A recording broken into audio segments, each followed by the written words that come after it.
Imagine living on the water, surrounded by fruit trees. What a paradise that would be. Hi everyone, Ken here. Welcome to This House. Today we are exploring the Lemon House. Make sure to hit that subscribe button so you never miss an exciting episode of This House.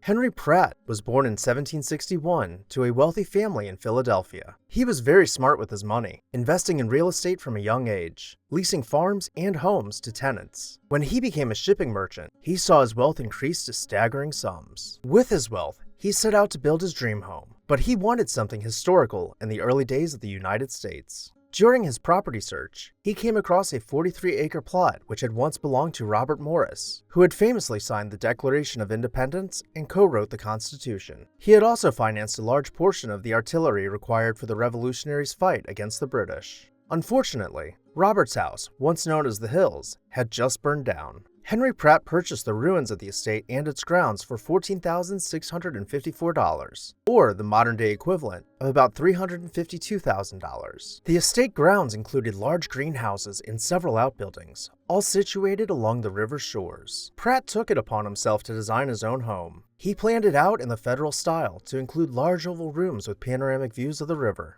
He imported fruiting plants from all around the world to plant in the gardens and in the greenhouses, including lemon trees, which dominated the landscape and gave the house its namesake. Around the property, you could also find sugarcane, coffee, and tea trees growing around grottos stocked with goldfish. It was said that Pratt stocked so many goldfish in his grottos that they infested the rivers, leading some to believe goldfish were native to Pennsylvania, though this is only folklore from the time. The main body of the house was square in plan, with verandas extending from either side. A double staircase rounded towards the front door, with iron arrows taking the place of spindles. The front door surround was made of arching stone blocks and set below a Palladian window. The symmetrical facade even boasted mirrored chimneys rising from the low-pitched roof.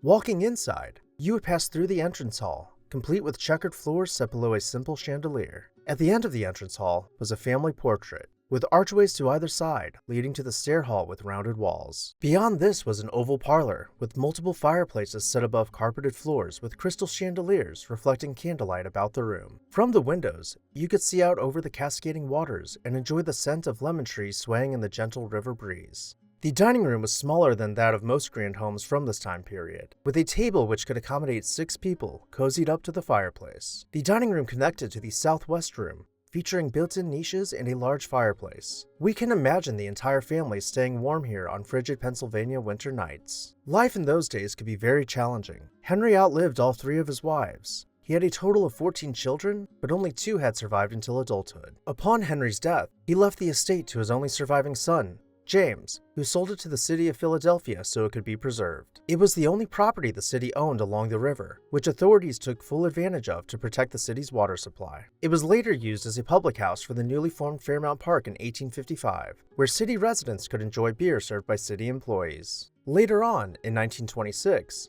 it was reverted back into a private residence for Fisk Kimball, the director of the Museum of Philadelphia. He and his wife spent the next 30 years painstakingly restoring the home to its original state. Thanks to them, the house can now be enjoyed as a period-accurate house museum and toured by visitors year-round. Which part of this house was your favorite? Let me know down below in the comments section. And while you're there, make sure to hit that subscribe button so you never miss an exciting episode of This House.